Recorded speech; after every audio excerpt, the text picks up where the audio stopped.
Sunday. I hope you guys can hear me because there's a lot going on this side. Happy Sunday. Forgive my tardiness. There were some things going on in the family. Grandbaby girl was here. Um, my other daughter is somewhere in the airport having a meltdown. So um, all is well wherever I am. I trust all is well wherever you are. Happy Sunday. Happy December 10th. How is it the 10th of December when December 1st was yesterday? I don't know. If you cannot hear me, please let me know because I literally just plugged in my microphone. And so I'm hoping all things are working as they are intended to work. As you can see, I am not dressed in my usual attire because when I say it's a lot going on, it's a lot going on. But I'm grateful to be here. I'm grateful that you are here, whether you are watching live or the replay. I just love the fact that you are sharing space with me and that I'm sharing space with you. And it feels like an honor and a privilege to do that. I do not take it lightly. And I'm so excited for various reasons. But for our topic today of standing up for yourself, which is really what healing is standing up. And I don't mean in the sense of that we don't already do that. I believe many of us are living lives where we are advocating for ourselves, supporting ourselves. A lot of us are hyper independent and doing so much for ourselves. I'm speaking in terms of the people, the energy that exists within you that really needs to literally stand up, come to the forefront, and express the highest version of you, yourself. All of it, physically, mentally, emotionally, spiritually, all of who you are. So, standing up for yourself, for me, means healing in such a way that you are becoming the you that you have always desired to be and that it's continuous. It's not just something you do once, you do twice. It's something that requires regular maintenance every single day, every single moment. It is something that if we do it often enough, we become aware of the patterns in the way to support ourselves. Um, I love me and I'm learning to love me more and more every day. And I trust that the same is true for you. So I don't want anyone to think that I don't believe that you are not already standing up for yourself. I know you do. If you wake up in the morning, you are already standing and doing what is necessary for you to do in the world at that particular moment for yourself and for all of us. So thank you for that. Hey, Hope and Victory. I so love that tag, Hope and Victory.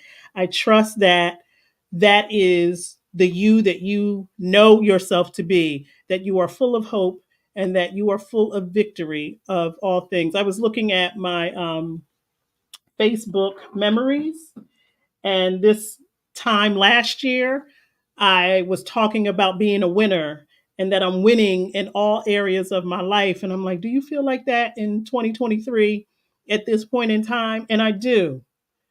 When I'm really clear and really honest with myself, I am winning. And winning looks different depending upon who you are and what your measurement of success is.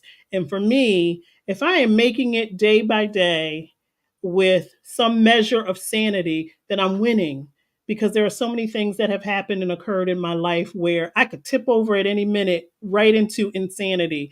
But the fact that I'm here, that I still remain hopeful about life, about the world that I live in. I don't see the world as a desolate and dark place.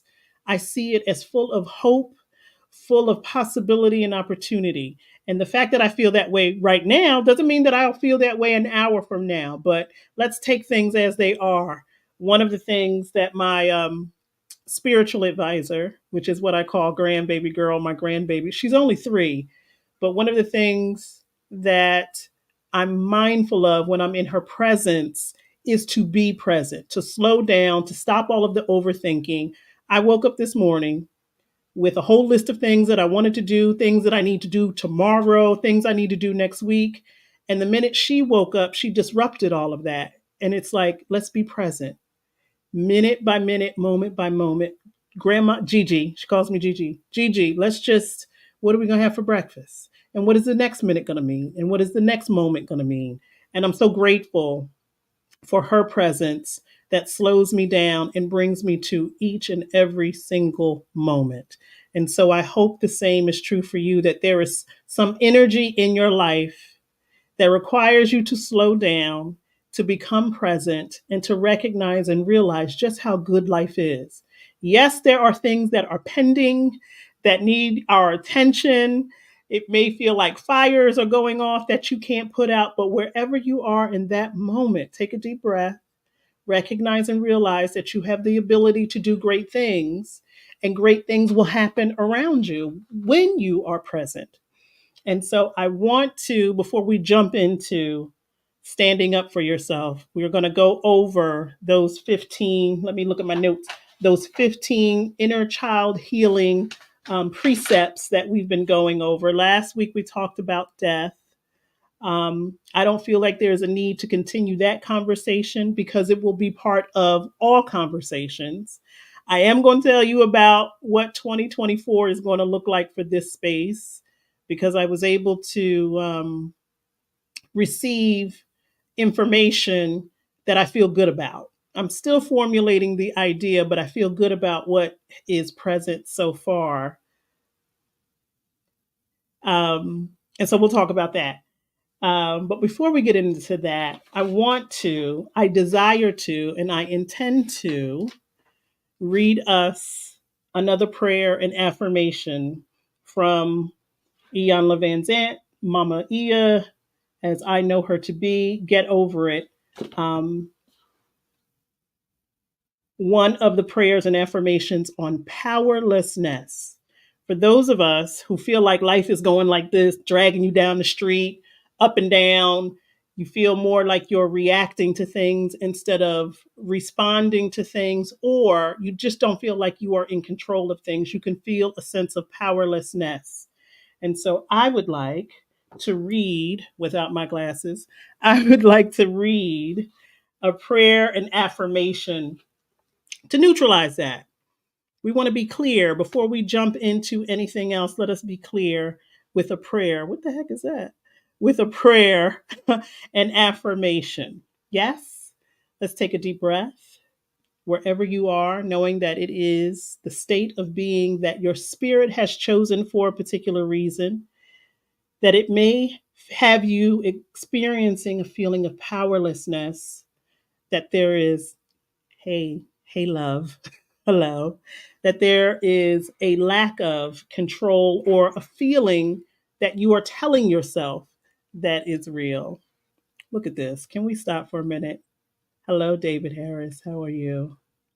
And if you are experiencing that in whatever form that it may come to you, then let's clear that out before we go and do some healing work. Yes, yes, yes. Okay. So, wherever you are, to start taking some deep breaths. Recognize that in this moment and in all moments before and those that will come after, you have always been protected. You have always been loved.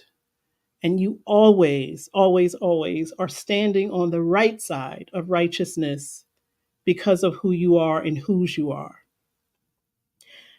Blessed Father, I give you my mind today, asking that you quiet all false ideas that have led me to believe that I'm powerless. Grant me freedom from the mistaken ideas about who I am that motivate me to act as if I am powerless. I declare today as the holy instant during which my mind was healed and brought into perfect alignment with the power of God. I know that God's power is my power.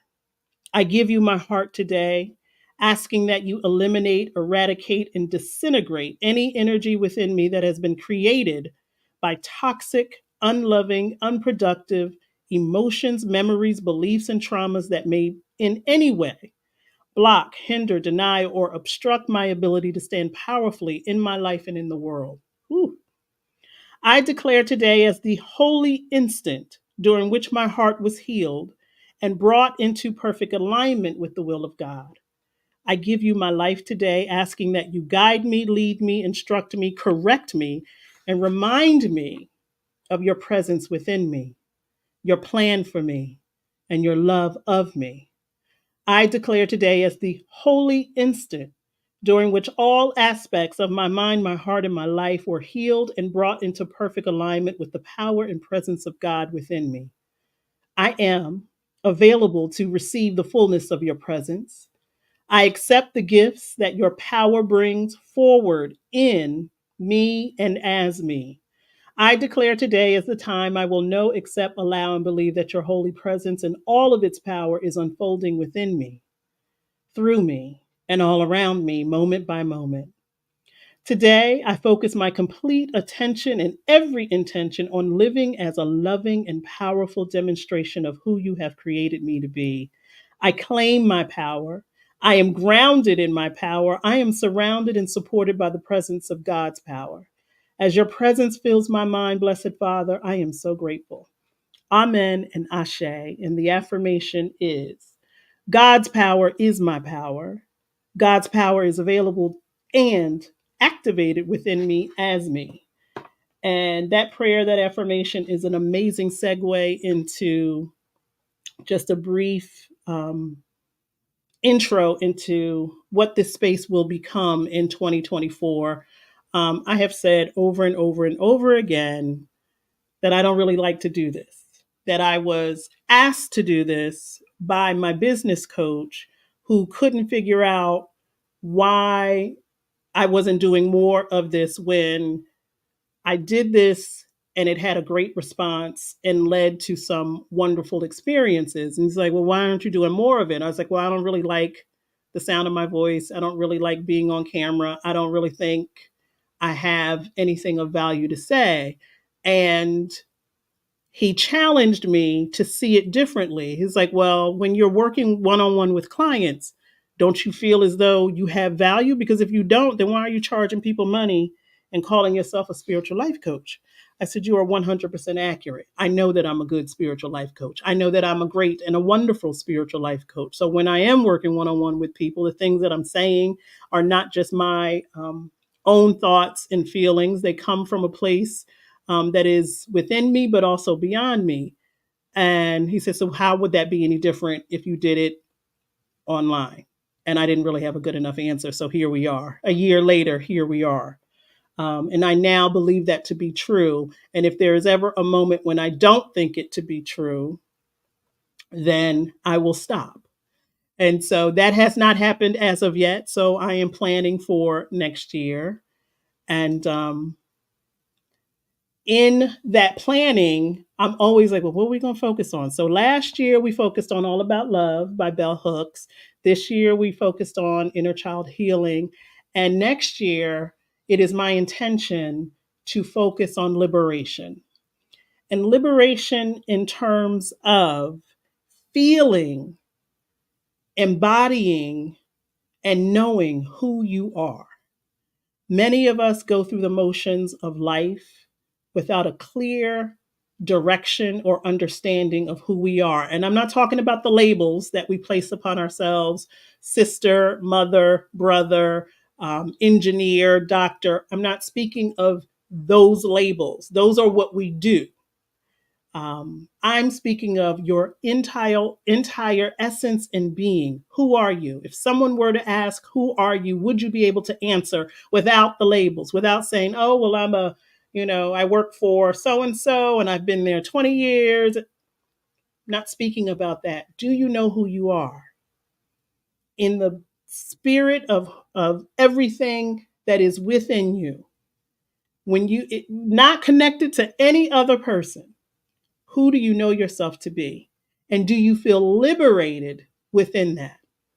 Because if there is a knowing within you that you are not expressing outwardly, then somewhere there's a disconnect between who you know yourself to be and the part that you are playing in the world. So next year, we are going to be liberated.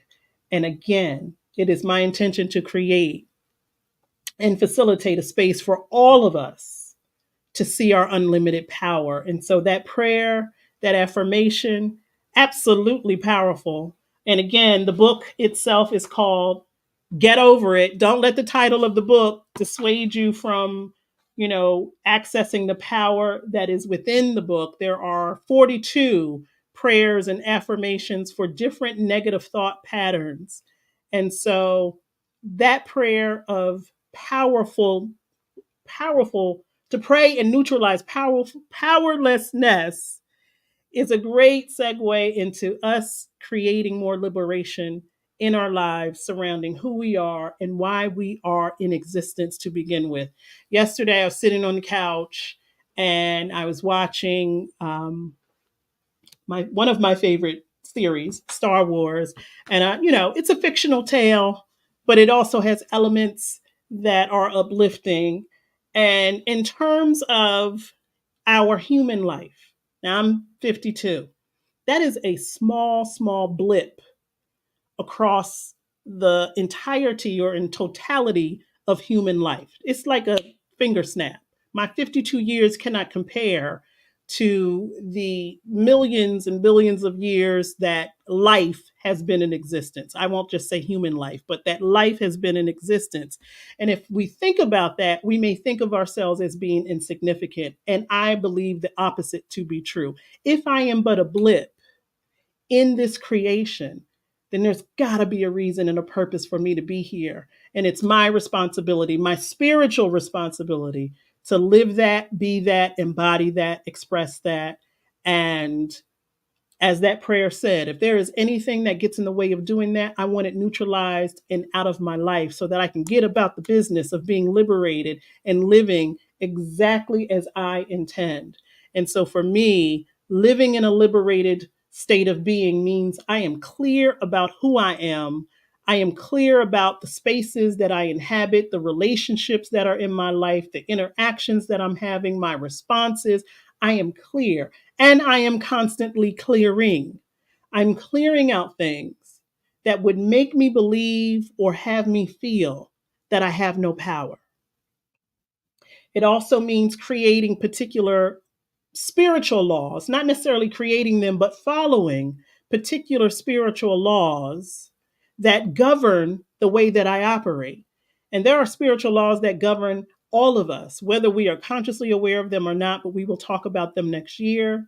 And it also means, like I said earlier, that regular maintenance. What are the things that I am doing on a day-to-day basis that remind me of the power that I have within me and that I have a spiritual responsibility. We all have a spiritual responsibility to be the versions of ourselves that we came here to be. I don't want to come back through here again because I didn't do what I absolutely have the ability and capability to do in this right now moment. And every single moment that we are breathing, we have the ability to live a liberated life where we are not feeling, it's Sunday and many of us are already feeling anxious about what we're going to face tomorrow, where we got to go, who we have to be around. I don't want to live my life that way. Even if there are individuals that I don't particularly care for, that I have to share space with, I don't want them impacting how I feel about myself and how I show up in the world because I know I have a spiritual responsibility to do so. We all do. And we'll talk about that in 2024. And we'll talk about more of that December 31st. Hello, Giselle. How are you? Giselle, I believe it's been almost probably a year since we have personally spoken. And the fact that we are still connected means a lot to me. Thank you so much, my love, for being here. And again, it's my intention to make sure that we have spaces where we feel more like our natural self, which is powerful, instead of feeling like things are beyond our control and that life literally is dragging us down a concrete street with glass and rocks and just throwing us all about like rag dolls. None of us should feel that way when we have all of this power within us to express divinely. And so I'm grateful for that prayer. And the thing about that prayer, the one term that is sticking with me, the holy instant, meaning this moment, This moment that I am declaring that I am all of these things is the holy instant. That means all of that other stuff is neutralized. And you can have so many holy instants in your life where you're like, enough is enough. I'm declaring right now that I'm clearing out all that other junk, that I'm becoming very clear and intentional in who I am and why I'm here. And for many of us, it goes back to our childhood, which is why we do inner child healing, because we come here knowing I am also, amongst other things, a certified birth doula. And what I know about the laboring process is that it's a chemical thing, that there are chemicals within the human body that are released at a precise time for birthing to begin. Sometimes there's some medical intervention that needs to happen. I really, really love it when we allow the natural process to take its natural time. But this is what I know, that sometimes mom may be ready, ready for the birthing process to begin, but the baby is not. And I can confess that there have been two times in my life where I tried to initiate the process on my own instead of working in conjunction with the baby that was in my body. And true to form, those two children still have to be forced to do things because I forced the labor. Like I was tired, I wanted it to be over and done. But what we may not always recognize is that that chemical thing that begins the laboring process, the infant is the one that starts it. So if each and every single one of us had that power before we were even born into the world, what makes you think that you've lost that? You haven't lost it. You have not lost it. You still have that innate ability to start things, to get things going, to labor and create.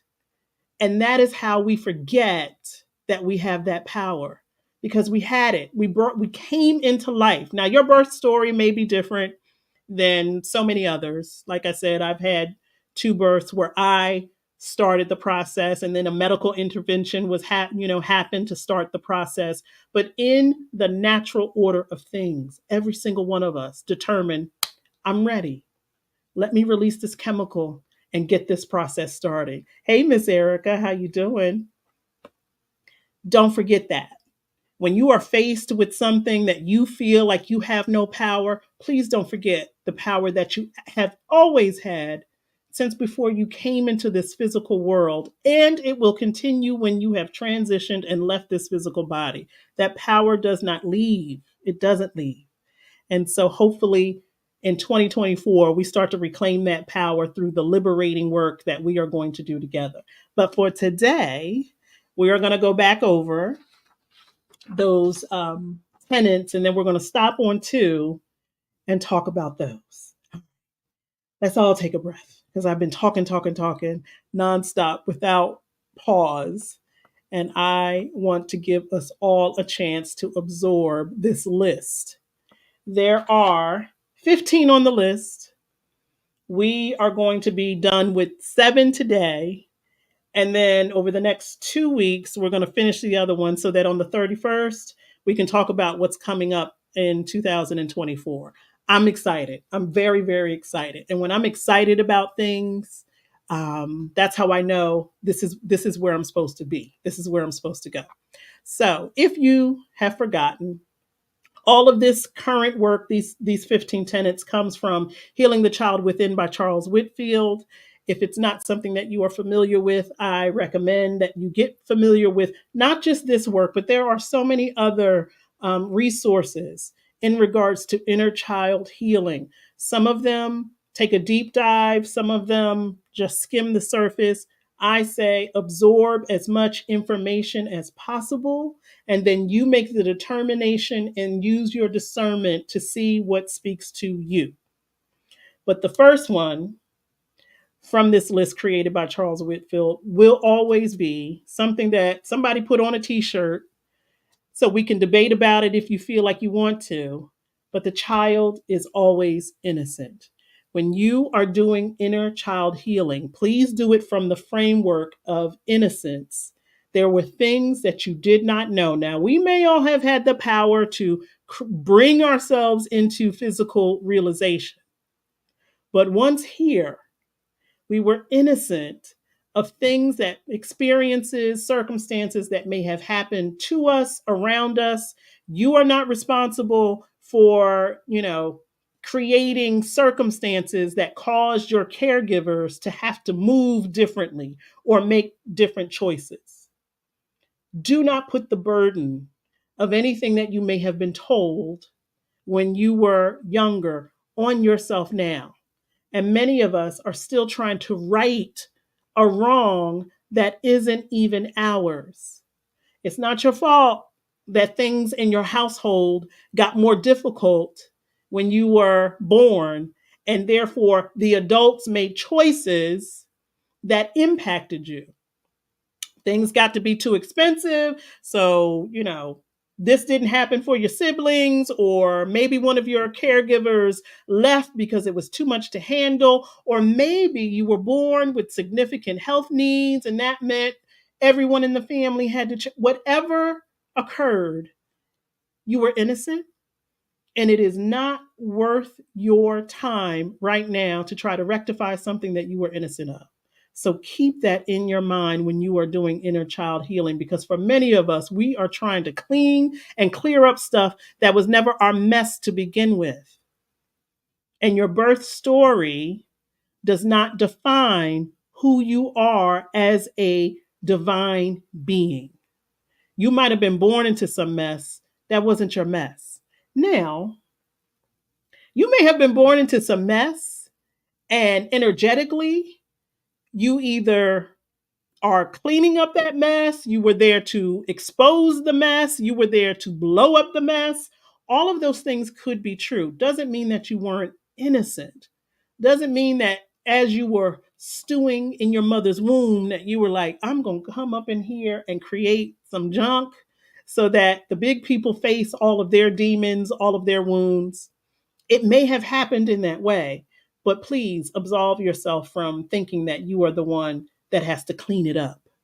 So, number one, child is always innocent. Number two, these things are necessary for every child to develop healthy, in a healthy way. Care, protection, security, warmth, and appropriate skin contact. Some of these things may have been absent in your childhood experience. And I'm not just talking about when you were a baby. I mean, even up until yesterday, you were a baby yesterday. You're older today than you were yesterday.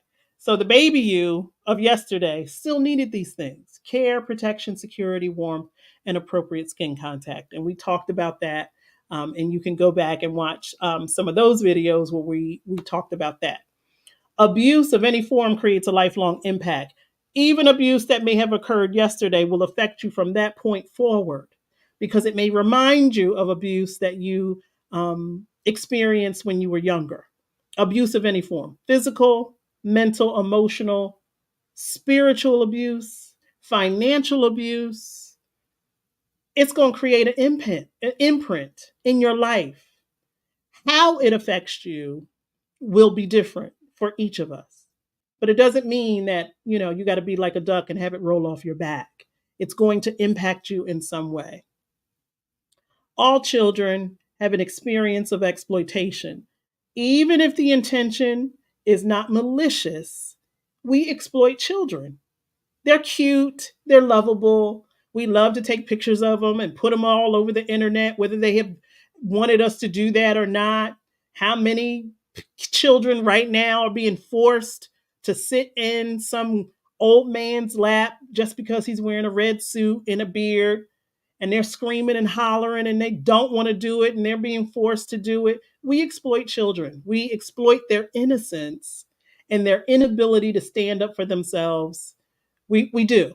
As a society, as it's just normalized to the point where it happens and no one bats an eye. We're throwing kids up on video and telling them to perform and be cute and say this and say that. And yes, it may lead to experiences that impact their life in a positive way. But children don't have the intellect to always say, I don't want to do this, or this is not something that I'm comfortable with. And that may have been your experience when you were younger. And here you are, an adult, still having experiences of exploitation. And you may not have been able to create healthy boundaries to say no. How often are they asking you things on your job that you know you don't want to do, but you feel like, well, I got to say yes? Sometimes the exploitation of our kindness gets us into circumstances that otherwise we wouldn't have if we would just say no. Learn how to say no for your inner child, because your inner child may not have had the ability to do that. Society will blame the child. I work in childcare. I can't tell you how many times we are blaming children for the things that the adults have not done.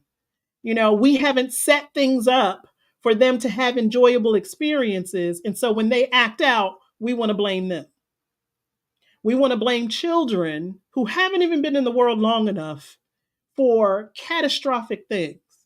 Well, if the kids had been listening, then I wouldn't have had to yell at them. Whatever the scenario is, we have gotten very comfortable at blaming children when we, and I will even say my generation, is blaming the younger generation, the generation under us, for not doing things when we are the ones that have left the mess for them. So this is not just children who are young. This is that innocence that we all had yesterday, that we all experience. No matter how old we get, there are still childlike experiences that we have because we don't know everything. Children often make a commitment to heal their parents. This goes back to what I was saying earlier. We see our adults, our caregivers struggling with particular things, and then we think it's our responsibility to heal that. Children of divorce often do this, where they think if I was just this, then maybe the adults in my life wouldn't be arguing. If I was better, if I was nicer, if I was smarter, if I was quieter, if I made myself more of this, then maybe they would be happier. We often make commitments when we're very, very young to heal our parents. I see so many, I know we all do, see so many children who are living out their parents' unrealized dreams. You didn't make it in football, so now you got your child in football, hoping that they will make it further than you did. And maybe they don't even like playing it, but they're going to do what will be pleasing to you because that's what children do. And so if you've had the experience, even as an adult, where you are still trying to heal your parents' wounds, be mindful of it, acknowledge it, and say, you know what? My mom, my dad, my grandmother really struggled with this, that, or the other. And so I'm making it my business to not do the same. And so here I am trying to heal my entire family. And we hear this so often that you might be the one healing your whole generational line. That's a heavy burden to place on someone who didn't even create the issue. However, it may be necessary so that those that come behind us, because as I said last week, we're all in ancestor training, so that those that come behind us are also not suffering. It may be our responsibility, or it may be a responsibility that we take on, but be mindful if you are doing that. If you agree to do that, then be mindful of what the cost may be. Okay. Now, let's start with the two for today. We touched on it a little bit, I think, last week and the week before, about what happens when you decide to heal yourself, what can happen in your personal relationships, your intimate relationships, when you start to decide for yourself, when you decide to stand up for yourself and say, you know what, I have been going through these lessons in my life. I'm tired of going through these lessons, or I want to know what the lesson is. Maybe you're not tired of the lesson itself, but you would really want to know, what wisdom am I going to gain from this experience that now is a cycle that keeps coming up in my life, coming up in my life, coming up in my life? Is there something wrong with me? Now, y'all know I have a course that is entitled There's Nothing Wrong with You. However, each of us can develop a personality dysfunction when we repress the obvious and not so obvious wounds in our life. So, if you are going to do, and I hope that you will, continue to do some inner child healing, then you have to recognize that when you try to repress things from your past, they still gonna come up. The body is designed for survival. So if there is something that is killing your spirit, you think by ignoring it, it's just gonna go away. You think by not focusing on it that it just won't exist. The opposite actually happens. It becomes magnified. The very things that you try to avoid, repress, not focus on will be magnified in your life in such a way that they can create a personality dysfunction in your life and in your relationships. And oftentimes, when that personality dysfunction is in within you, you will link up with someone that has the same exact personality dysfunction. Insecure people love other insecure people, whether you are consciously aware of it or not. If you got low self esteem, you probably gonna hook up with somebody that has low self esteem. They may be expressing it differently. Oftentimes, we may see someone with low self esteem connect with someone with a very high self esteem of themselves, an unrealistic esteem of themselves. And then what they call trauma bonding starts to happen, where the person with the low self esteem is like, oh my God, someone like that loves me? Oh, I've always wanted someone like that to love me. And the person with the high self esteem is like, oh, that person doesn't think too much of themselves. I need to help them find themselves. I need to help them feel better about themselves. And the whole time, the two are connecting based on an insecurity.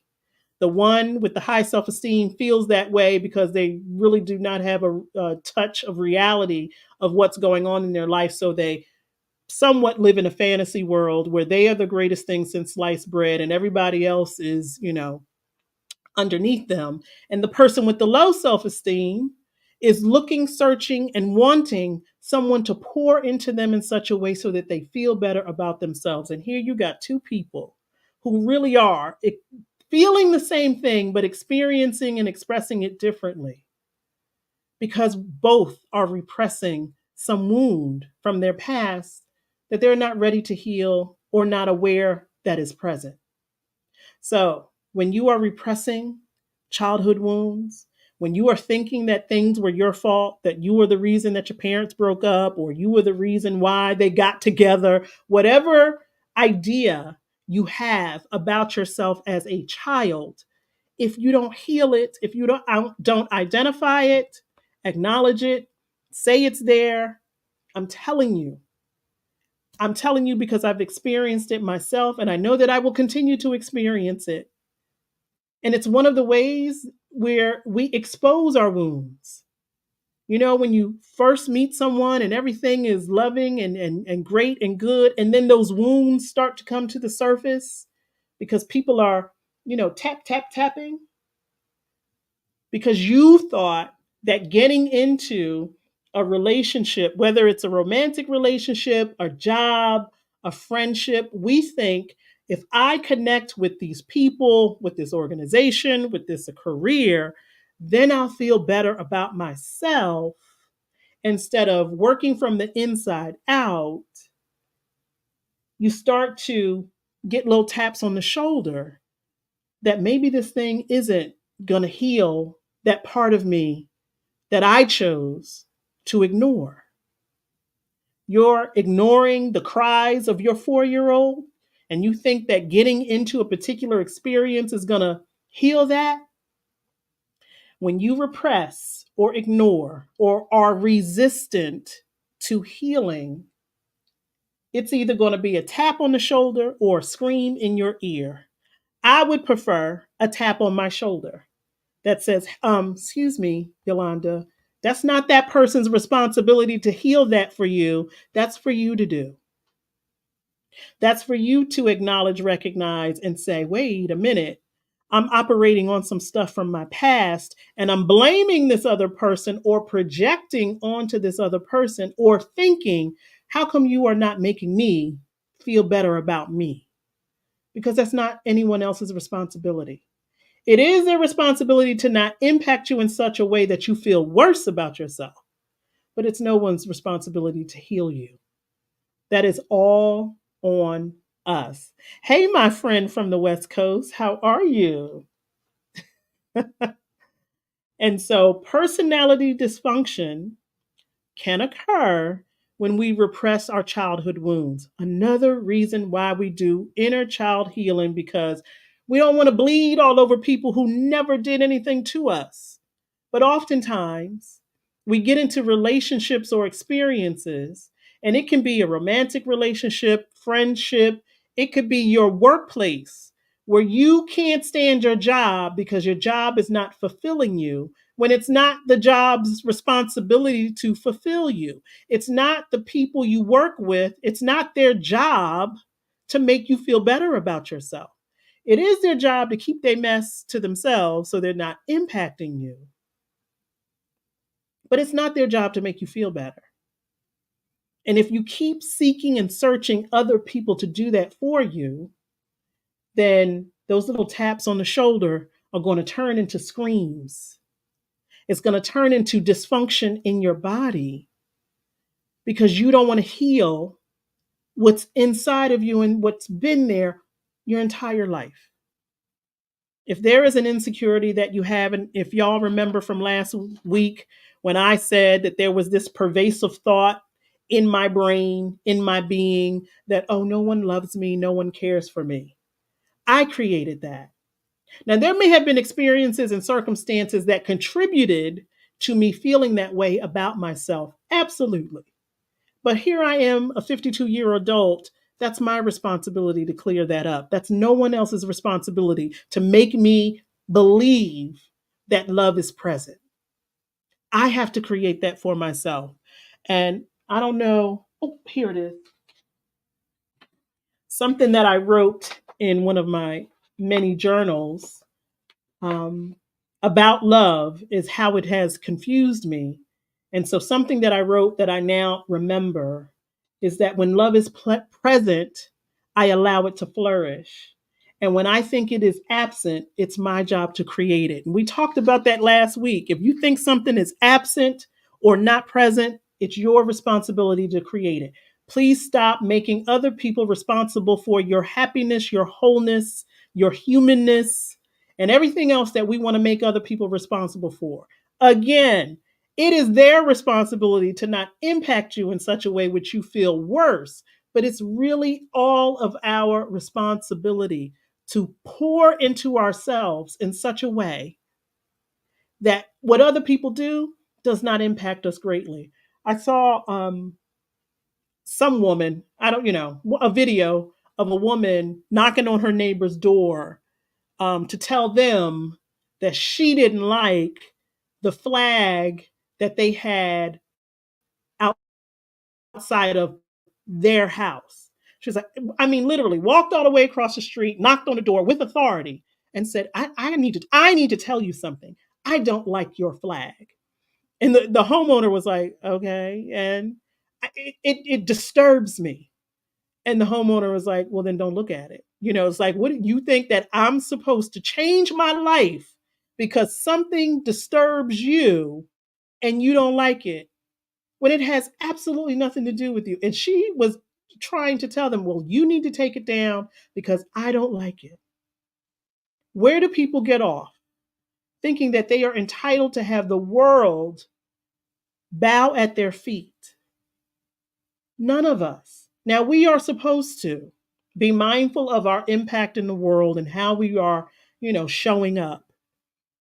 And it really is all of our responsibility to live in a harmonious environment as much as possible.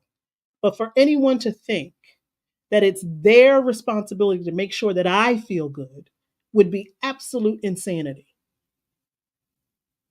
I love to identify the places that love is present and share in that. But it's no one's responsibility to make sure that that I'm fulfilled. I have to do that. Because what happens if you don't? You'll be looking for other people to do for you what you can naturally do for yourself. You have the power to do that. We all have the power to do that. And as the prayer today said, if there is anything that has me thinking that I don't, please eliminate it. Please eliminate anything that makes me think that there is something wrong with me and that I can't create joy in my life, that someone else has the keys to that and I'm waiting on them to provide it. And if I'm a good girl or if I'm a good boy, if I'm a good human, they will give it to me. And what I'm saying for all of us, no, there's nothing required for you to receive the very thing that is your birthright. You are deserving of it, not because of the way you look or how much money you have or where you live or the color of your skin or your gender identity. You are deserving of that because you are here.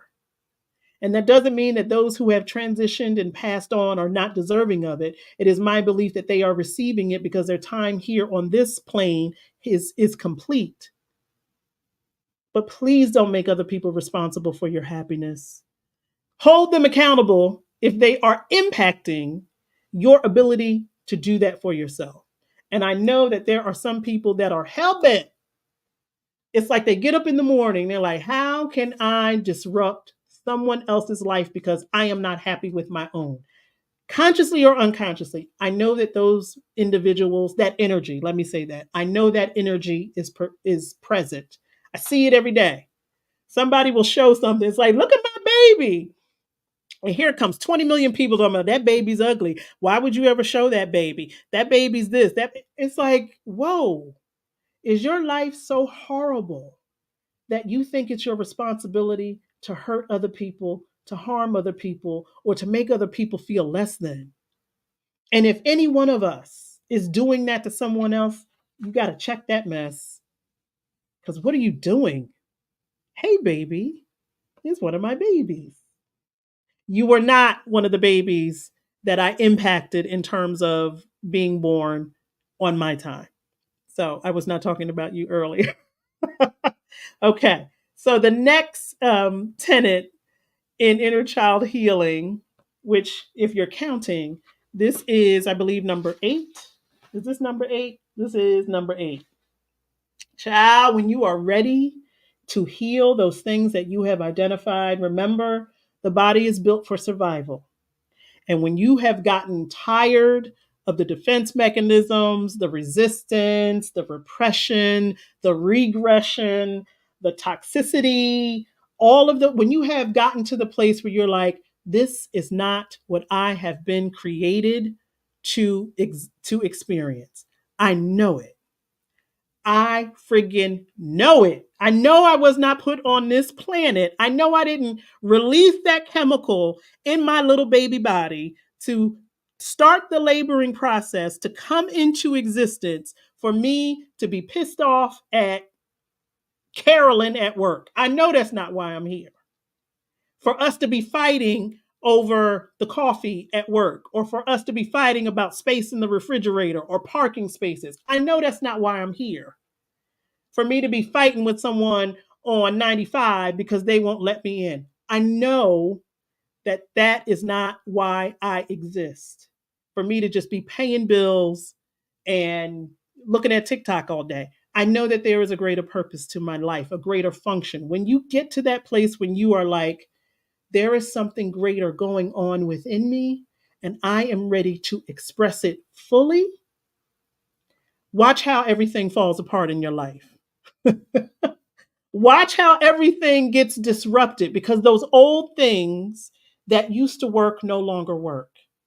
And more often than not, your intimate relationships are going to suffer because If you connected with someone based upon some personality dysfunction and now you are ready to heal that, then that thing no longer connects you. That old pattern is no longer working. Those places, experiences, the things like you, it's almost like you can taste it like, I don't even know why I'm here. I don't even know why I'm doing this. I don't even know why I'm engaging with this person, with this organization, with this experience, because this is not me. I feel a healing occurring. And so disruption happens. That doesn't mean that every time you have a disagreement with the people that you love, that you are healing and they are not. Please be mindful of your spiritual arrogance, because there's a lot of that going around where people who are consciously aware of being on a spiritual healing journey somehow all of a sudden think that they are better than everyone else. I'm dealing with so many unhealed people. You are an unhealed person. We all are. And you can't think that just because you read a particular book or just because you went off to a place to meditate for 10 days or just because you went to Thailand and you touched an elephant, and you can't think that just because you've done all of these things that somehow you are healed and everyone else is unhealed, and therefore we have to separate because you are beneath me. That's not healing. That's something else that I don't participate in. I would never get to a place where I think that I'm greater than someone else just because I'm having revelations in my life, just because I'm healing something. And it also doesn't mean that I can no longer be connected to particular people just because I'm in a place, in a space where old patterns are falling away. It may mean the dynamic of the relationship is different. We might used to hang out late at night. I don't do that anymore. Doesn't mean that we can't still connect, because I know that in the essence of who I am and who you are, there was something genuine that connected us. If there was something genuine that connected us, that bond is not going to be broken. It could change, but I would never think myself so healed, so enlightened, so whatever, that other people cannot be in my circle. I can't stand those memes, those sayings that say things like I'm elevated, so I can't be with y'all. No, like, please stop it. That spiritual bypass is really annoying and it's not becoming. And anyone who thinks that because you got some waist beads around your waist, you think now that you're better, or you wearing crystals and you now think you're better than other people, you're not. Cut it out. We are all healing at our own pace, in our own time, and in our own way. And our lessons will not be done until we take our last breath on this plane so that we can transition to the next. But please don't think that you are so elevated that you can't see humanity in other people, because that is not nice. It's disgusting. Now, that disrupting energy, yes, we often find it in the workplace because people are all there for different reasons. When you get a group of people who are coming together and it appears that they all have or share the same vision, but when you get down to it, they're all there for different reasons, then yes, that disrupting energy is going to be present. You have some people that are on their job because they are just there for the paycheck. You have some people who really believe in the mission and the value of the organization, and that's why they're there. There are some people who, this is the only job I could get, so I'm coming in and I'm leaving. People are there for different reasons and different intentions.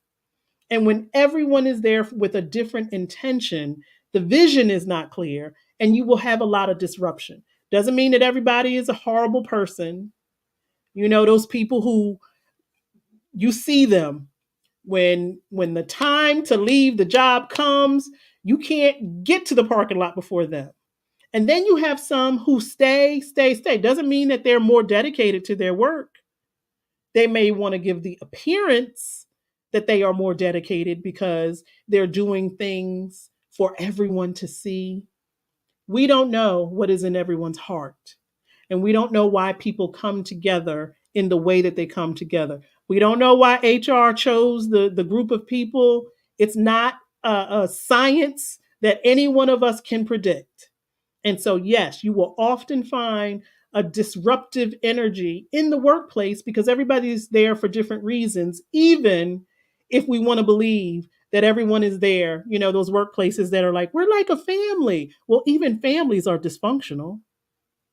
Even people in your family are not in it for the same reason because we're all different. We're all unique. But when you get to a place, when you are ready to heal some things,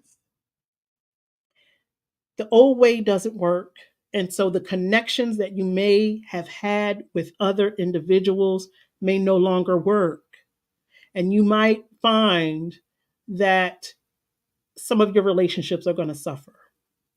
And that is the part of healing. And one of the reasons why I think people avoid it. Sometimes we are consciously aware. If I go down this path, it's going to take me further away from this person that I love. And I don't know that I'm willing to do that. And so now we're negotiating with ourselves. It's like, you're going to have to do some things that you may not be prepared to do. And that may cause disruption in your relationship. That may be a determining factor on whether the relationship was built on something more than or something other than love and pure intentions. A lot of things are revealed when healing is present. And you don't know if your separation is necessary for both of your healing. There's so many variables that happen. But again, when you decide to do some personal development work, some inner child healing, just know that your intimate relationships may suffer. We all determine the choices and decisions that we make in our life. I would really hope that when any one of us is healing, it's not because we're trying to get something. And what I mean by that, because sometimes that can be temporary and very limited. Because once we get the thing that we say we wanted, we forget all about the healing work we just did. It's like, I'm going to fast for 30 days so that I can focus on the thing that I really want. And after the 30 days, that thing starts to become a reality in your life. You're like, woo, that really worked. And then you go back to the old habits, the old patterns, and the cycle continues in another form. If you are going to be doing some healing work, let it be because you recognize that joy is more fulfilling than suffering. I have always said for myself, I would rather, if I'm going to experience pain, then let it be because I know that some wisdom is going to happen instead of I'm waiting for something to be stripped away from me. Because those are two very different energies. Sometimes we are focused on our pain because it can support particular theories or beliefs that we have. If I focus on suffering and oh my God, oh woe is me, this terrible thing happened to me, and that's all I'm going to focus on. And the more that I focus on that, maybe people will start to support me, love me, or, do the thing that I desire. Instead of, let me recognize that joy is fulfilling. And the more that I stand for myself in my joy, the more I will be surrounded in joyful experiences and joyful individuals. That goes back to when we were talking about not being taught how to ask for the things that we need. And so sometimes we will stay in our suffering to get our needs met instead of walking towards joy where our needs are going to be met abundantly. I would rather step in my joy and be in the abundance of that than to stay in my suffering to just have one individual or one experience say, "Oh, so I feel so sorry for you." And that goes back to our childhood because for many of us, the only time we really got the attention that we deserved is when we were sick or when we were hurt or when we were crying. Listen, I just told y'all grandbaby girl was here.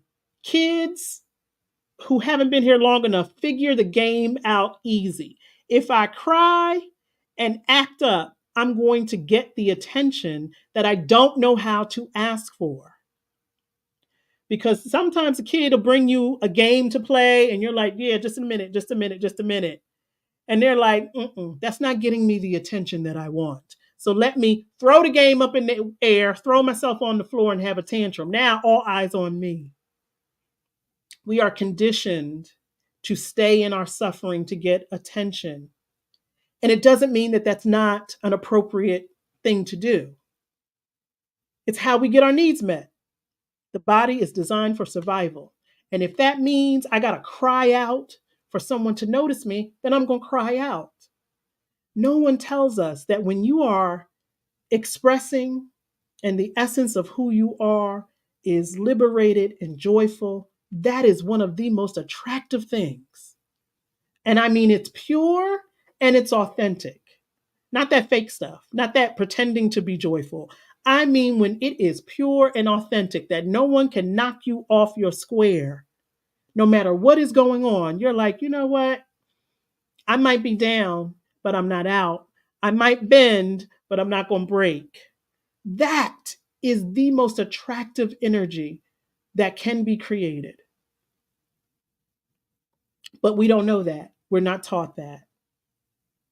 And so, for many of us, we have learned or been conditioned that if you hurt enough, somebody will respond.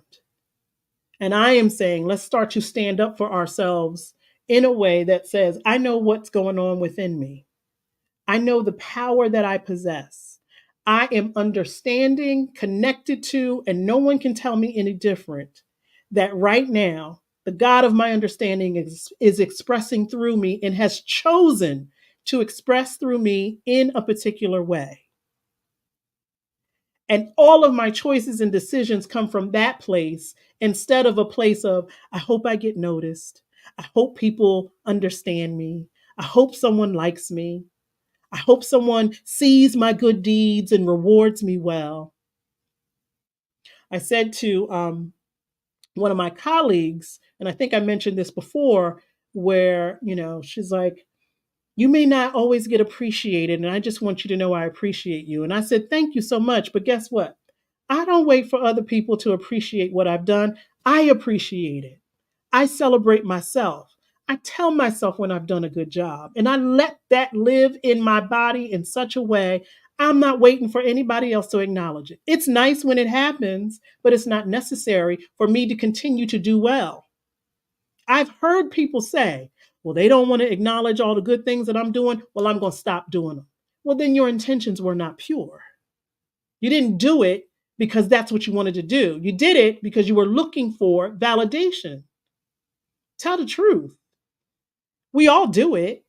We do things. There's no reason for us to do some of the things that we do and put it up on social media for everybody to see, but for the fact that we want someone to acknowledge it. And I'm not saying there's anything wrong with it, but if that's the way you are living and your choices are dependent upon other people filling you up, then you are not standing for yourself. You are living for other people and the gratification that comes when other people tell you that you are powerful. You got to know that for yourself. And that's exactly what we are going to be focusing on in 2024. Know thyself. Stop waiting for other people to fill you up, pour into you, to tell you what you already know. You knew it from when you were growing in your mother's womb. You've already known it. Stop forgetting how powerful you are. And that is why, hope and victory, when you said that was a powerful prayer, please, it is essentially saying, I know I have lost my mind somewhere because I keep forgetting just how powerful I am. So let me, in this holy instant, in this finger snap moment. Let me remind myself of who I am and whose I am. And whatever unloving thoughts that I am creating, that I am perseverating on, that I'm chewing and absorbing, let that be dead. Let it go somewhere. Let it not cause harm to anyone else. Let me be very clear about who I am, because my power is equal to the power that is existing in the universe. Like when I talked earlier about the totality of life on this planet. I don't even want to talk about the life on other planets. I don't know enough about it. But the life that has existed on this planet that we are a part of, we might feel like a blip, but it is an important and necessary blip. If it wasn't necessary or important, it would not be in existence. We don't have to be here, but we are. And if you are going to be here, you better be here like you know you're supposed to be here, with all of the power and authority that has been given to you to declare that in this holy instant, we are healed and we are in perfect alignment with the will of the universe. I mean, saying it makes me get goosebumps and tingle to think that my life, and I don't even want to say my little life, my grand, important, significant life matters. I'm not even sure of who it matters to all of the time, but I know that it matters. I know that when I come on here on Sunday and I see particular names and I can see some things, I don't see all things. I know that we are creating something that matters. And I want us to take that through the rest of this week, please. And not just because it's this time of year, but every single day. Do something, create some regular maintenance for yourself where you are reminding yourself of your innate instinctive power instead of focusing on all of the suffering and the pain. Is it important? Yes. Should we acknowledge it? Yes. But not to magnify it and multiply it, but to neutralize it. You can't heal something if you're not willing to acknowledge that it exists. That would be like you going to the doctor, your body riddled with pain, and the doctor saying, "So what's going on?" You're like, "I'm fine." Then why are you here? You know? Or you say, "Well, my ear hurts," knowing that your whole body is inflamed, and you're like, "All I care about is this thing right here." What about the rest of you?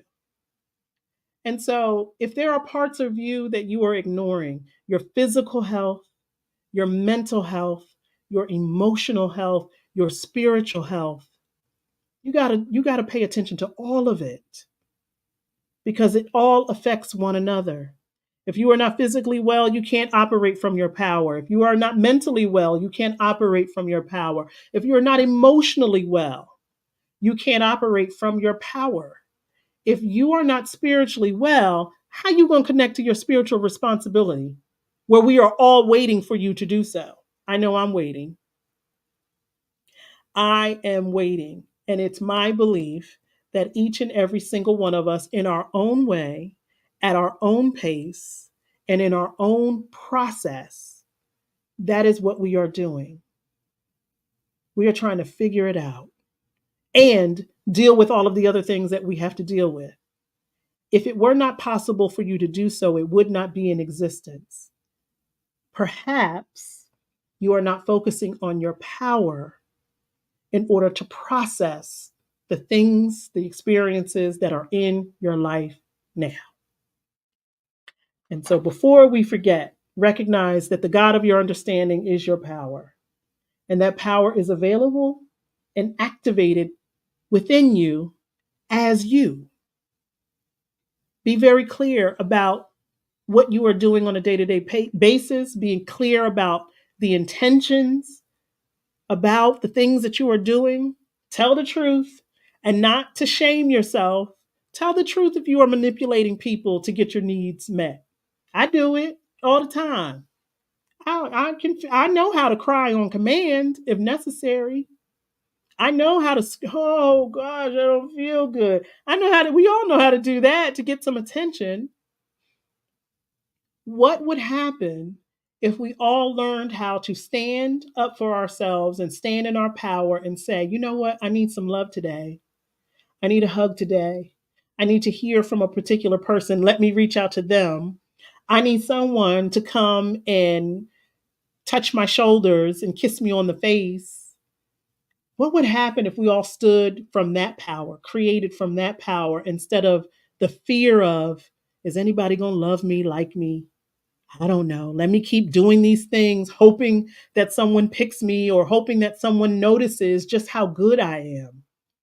That starts in childhood because that's how we're taught as children. If you are good and if you bring favor to the adults in your life, you will get the attention that you already deserve. Every single being that has come into existence, even the ones that we don't particularly care for, are still deserving of particular things and need things to develop in a healthy way. If no one taught you how to ask for those things, number one, you shouldn't even be having to ask for it. They should be available to you appropriately. But if no one told you how to ask for those things, then number one, figure out how to create them for yourself. So you're not waiting for anybody else to give it to you. You're not waiting for a job to fulfill you. You're not waiting for a relationship to fulfill you. You're not waiting for your family, your friends to give you what you can naturally give yourself. Love saw itself and created you. Love saw itself and created me. That's all the evidence that I need, that I have the power to create all of the things that are necessary. And yes, one of those things is connection. So I am grateful for the connection that we create, not just on Sunday, but any other day. I'm grateful for the lovely things that you guys have said and shared with me. This is my email address. It's probably the only way right now to get in contact with me outside of Sundays. Now, some of y'all have my number, and I'm always, always grateful when I get a surprise phone call. Thank you, Sarah. When I get a surprise phone call with some warm wishes and some support. I love it. And please don't think that anything that I've said today would lead you to believe that I don't appreciate or love when other people shower love upon me. I do. It is a bonus for the love that I create for myself. Sometimes I forget. Sometimes we all do. And it is in those moments when I have forgotten to create it for myself that it becomes abundantly clear that it is present in other people. I am telling you, it's like clockwork. When I start to feel badly or poorly about myself, I get a phone call, a text, an email, a card in the mail. Oh, baby, sweetheart, I don't have Venmo. I had it, it didn't work out well for me. You are such a blessing. Um, I can tell you my Cash App, I can tell you that. Um, and that is how I know that the universe loves me, loves me, loves me, loves me crazy. Because when I need love, it's always given to me. I cannot say that it is absent in my life. Can't say that. I was saying that. Boy, was I saying that. That's my Cash App. Like I said last week, I had this thing where nobody loves me, no one cares about me. And let me tell you how that got disrupted very, very quickly. And it's because I'd rather express myself in joy than in my suffering and in my pain. I used to do that a lot. And there are times when I still do it, thinking that that's the way that I'm going to get noticed. The only thing it does is magnify the pain and the suffering that's already present. I am here to heal my wounds and to perhaps facilitate the healing of the wounds of others. I believe that that is what we are all here for. We're here to love one another.